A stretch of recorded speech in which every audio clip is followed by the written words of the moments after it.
नमस्कार साथियों, स्वागत है आप सभी का शिवी एजुकेशन हब में यानी कि हमारे SEH परिवार में। सबसे पहले तो आप सबका बहुत बहुत धन्यवाद कि आपने हमारे पिछले वीडियो को बहुत सराहा, आपने उसको बहुत प्यार दिया। ऐसे ही जुड़े रहिएगा हम लोगों के साथ नई अपडेट के साथ। उसी की श्रृंखला में आगे बढ़ते हुए आज मैं बात करने वाली हूँ हाई कोर्ट से रिलेटेड एक वैकेंसी के बारे में।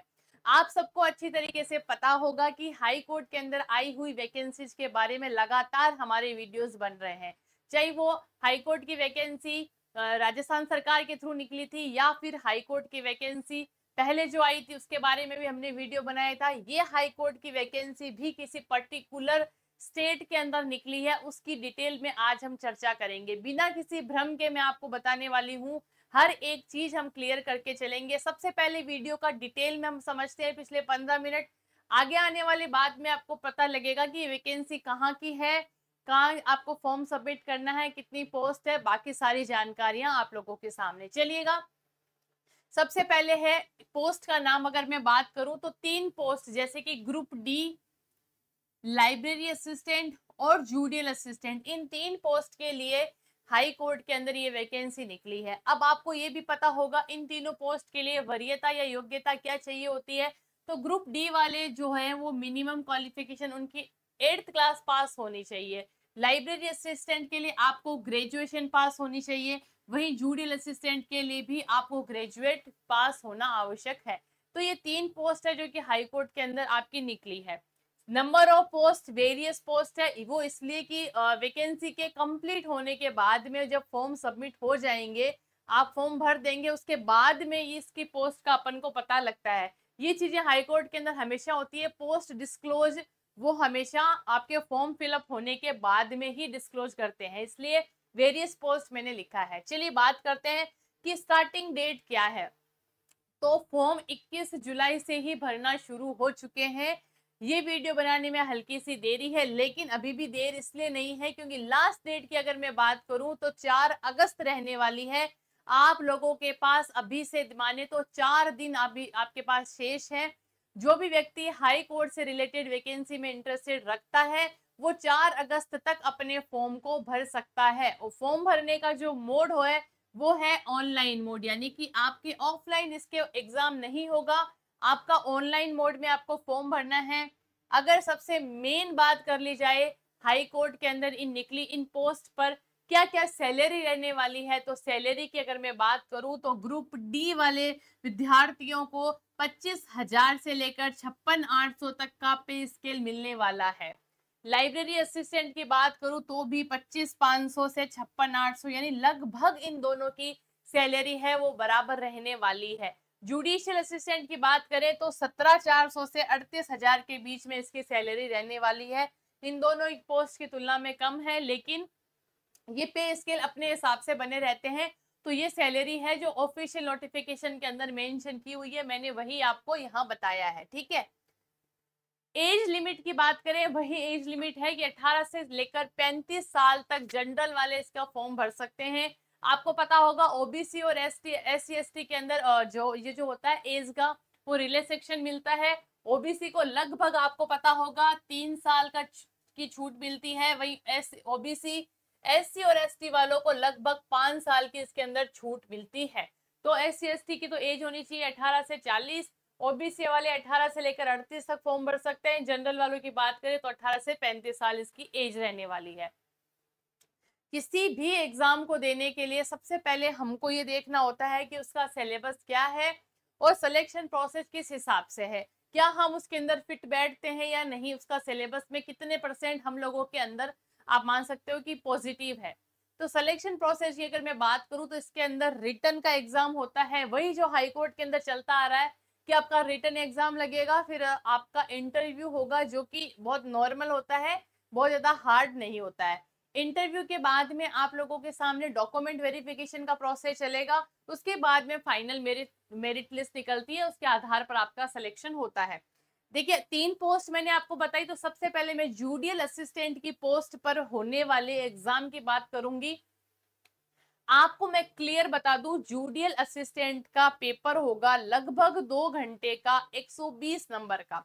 रिटन एग्जाम होता है 120 नंबर का होगा, 2 घंटे आपका पेपर चलेगा, जिसके अंदर सिलेबस में आने वाला है general English, general GK, aptitude, reasoning और मिजो भाषा। ये 5 सब्जेक्ट रहने वाले हैं आपके जुडिशियल असिस्टेंट के। 2 घंटे का पेपर है, 120 नंबर है, general English, general GK, aptitude, reasoning और मिजो भाषा। मिजो भाषा का क्या क्राइटेरिया है या स्पेशली इस भाषा का क्यों मेंशन किया गया है, इसको आगे डिटेल में समझेंगे। उससे पहले आप देखिएगा इंटरव्यू कितने नंबर का होगा। तो इंटरव्यू लगभग 20 नंबर का आपका होगा। फिर उसके बाद में आपके डीवी यानी डॉक्यूमेंट वेरिफिकेशन की प्रोसेस चलेगी। नंबर 2 जो पोस्ट थी वो थी हमारे लाइब्रेरी असिस्टेंट की। तो देखिएगा 2 घंटे का रिटन एग्जाम चलेगा इस पोस्ट के लिए। सबसे पहले आएगी 20 नंबर की इंग्लिश भाषा। 20 नंबर की इसके अंदर इंग्लिश भाषा आपको देखने को मिलेगी। जीके का रहेगा रेशियो 15 नंबर का, एप्टीट्यूड आएगा 15 नंबर का, लाइब्रेरी साइंस जो कि स्पेशल लाइब्रेरी वालों के लिए मेंशन की गई है, अलग है, वो आएगी आपके 50 नंबर की। यानी आपको ये दिखेगा कि सबसे ज्यादा अगर आपको स्कोर करना है लाइब्रेरी असिस्टेंट की पोस्ट पर, तो आपको लाइब्रेरी साइंस का जो रेशियो है आपके सबसे ज्यादा है, आपको ये आनी चाहिए। फिर मिजो भाषा की मैं बात करूं, ये लैंग्वेज है जिसके अंदर आपकी दक्षता होनी चाहिए। तो 20 नंबर की आपके इस भाषा का रहेगा। देखिएगा आप लोगों के मन में ये सवाल आना तय है कि ये राजस्थान वाले भी इस वीडियो को देखेंगे, आसाम वाले भी इस वीडियो को देखेंगे, यूपी, हरियाणा, बिहार, आप सारे ही स्टेट वाले इस चीज को लेकर कंफ्यूज में रहेंगे कि मिजो भाषा का स्पेशली मेंशन यहाँ इस भर्ती के लिए क्यों किया गया है। तो ये सारी मैं आपको डिटेल में समझाऊंगी। इससे पहले जो एक और पोस्ट हमारी रह गई है उसके सिलेबस की चर्चा कर लेते हैं। सेकेंड स्टेज का जो पेपर होगा जिसके अंदर हमारे इंटरव्यू लगता है, वो हमारे वही 20 नंबर का इंटरव्यू होने वाला है। ऐसा नहीं है कि हाई कोर्ट के लिए इंटरव्यू, आपको भी पता है जब 8th और 10th क्लास की वरीयता के लिए जो वैकेंसी निकली है उसका इंटरव्यू का लेवल आरएस वाला नहीं होगा, मिनिमम एक इंटरव्यू होगा जिसमें आपको देखा जाएगा कि आपको इस चीज का नॉलेज है या नहीं। बस मिनिमाइज के लिए आप मान लीजिए एक इंटरव्यू प्रोसेस होगा। ग्रुप डी जो कि सबसे कम योग्यता वाला है, जो कि जिसका फॉर्म सभी विद्यार्थी भर सकते हैं, बहुत ही नॉर्मल सिलेबस है। लगभग 1.5 घंटे का आपका एक रिटन का एग्जाम होगा, 70 नंबर जिसके होंगे, 70 नंबर का रिटन का एग्जाम होगा जिसके अंदर आपको मिनिमम 40% लाना अनिवार्य है। 40% का मतलब हो जाता है आपके 28 नंबर आपको लाने कंपलसरी हैं। ये इसकी एक स्पेशल बात है। तो ग्रुप डी वाले जो बच्चे हैं जो कि 8th कक्षा पास हैं वो इसका फॉर्म भर सकते हैं। नॉर्मल आपका जीके आएगा, आपको जनरल नॉलेज का हर जगह आपको पता होना चाहिए, आपका जीके स्ट्रॉन्ग होना ही चाहिए। करंट अफेयर भी जीके से रिलेटेड ही एक पार्ट है। आपको देश दुनिया में क्या चीजें चल रही है आपको करंट अफेयर का नॉलेज होना चाहिए। आपको इसके साथ साथ में जनरल इंग्लिश तीनों ही पेपर में कॉमन है। वहीं इसके अंदर एक मैथ्स का पार्ट और जुड़ जाता है कि आपको 8th लेवल की मैथ्स जो कि बहुत ही नॉर्मल चीज है, इसके अंदर आप सिलेबस देखना, जनरल मैथ्स जो कि 8th लेवल की होती है, बहुत ही नॉर्मल बात है, मैथ्स आपकी आएगी। और मिजो भाषा, तीनों ही लैंग्वेज, तीनों ही पेपर के अंदर मिजो भाषा का प्रयोग आपको आना चाहिए। सेम है, इंटरव्यू 20 नंबर का होने वाला है। देखिएगा ग्रुप डी वाले बच्चे जो इसका फॉर्म आराम से भर सकते हैं, लेकिन अगर आपको 8वीं कक्षा तक की मैथ्स का पता है तो आप आराम से इंग्लिश, मैथ्स और जीके पार करके, और मिजो भाषा का अगर आपको 20 नंबर का नॉलेज है तो आप 28 नंबर बड़े ही आराम से ला सकते हैं, कोई टेढ़ी खीर नहीं है। इंटरव्यू, इस रिटन एग्जाम को क्लियर करने के बाद में आपका इंटरव्यू होगा, उसके बाद में आपका डॉक्यूमेंट वेरिफिकेशन होगा, उसके बाद में फाइनल मेरिट लिस्ट निकलेगी, उसके आधार पर आपको पता लगेगा कि आप सेलेक्ट हुए हो या नहीं। तो एक मेन क्वेश्चन जो इस पूरी ही वीडियो में था, सबके सामने कंफ्यूजन, वो अब दूर होता है कि ये मिजो भाषा का क्या खेल है। आप सबको नाम से पता होगा, मिजो भाषा का मतलब ये होता है कि जो भी हमारी 7 सिस्टर्स है, यानी कि मिजोरम है, आसाम है, त्रिपुरा है, ये जो स्टेट है 7, उसके अंदर जो मिजोरम राज्य है उसकी मेन भाषा है ये मिजो भाषा। तो सबके दिमाग में ये आना तय है कि क्या हम फॉर्म भर सकते हैं। राजस्थान, यूपी, बिहार, जितने भी ऑल इंडिया की स्टेट है, आप लोग फॉर्म सबमिट कर सकते हैं, कोई दिक्कत नहीं है। आप अगर राजस्थान से बिलोंग कर रहे हैं, हरियाणा से कर रहे हैं, आप यूपी से हैं, आप बिहार से हैं, आप एमपी से हैं, आप इसका हाई कोर्ट में फॉर्म भर सकते हैं। बस वरीयता इतनी सी है, शर्त इतनी सी है, आपको मिजोरम भाषा का आना चाहिए, आपको मिजोरम भाषा का पता होना चाहिए, क्योंकि 20% यानी 20 नंबर इस पेपर के अंदर मिजोरम भाषा से लिए जाएंगे। आपको उसकी प्रोफिशिएंसी, आपको उसमें दक्षता प्राप्त आप हो तो आप फॉर्म भर सकते हो।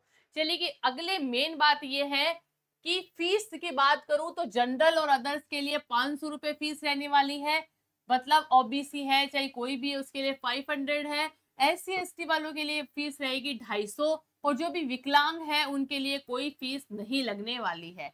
जॉब लोकेशन अगर आप देखेंगे कि आप किसी भी स्टेट से बिलोंग करते हैं, आपने फॉर्म सबमिट कर दिया, लेकिन आपको पेपर जो आपका लगेगा और आपकी जो जॉब की लोकेशन होगी, जहां आपका सेंटर आएगा या आप जहां सेलेक्ट होकर जाएंगे, वो आपकी आसाम के एक प्यारे से राज्य गुवाहाटी के अंदर होने वाली है। आसाम के अंदर आने वाले गुवाहाटी के अंदर आपका जॉब लोकेशन रहेगा। ये इस वैकेंसी का मेन सवाल है जिसका क्लियरिफिकेशन कोई नहीं देगा, लेकिन आपको इस चीज का पता होना चाहिए। क्लियर बात है, अगर आप हाई कोर्ट की इस वैकेंसी के तीनों पोस्ट पर हैं और आप किसी में भी सेलेक्ट हो जाते हैं, तो आपका इस चीज का आपको पता होना चाहिए, आपकी जॉब लोकेशन गुवाहाटी रहने वाली है।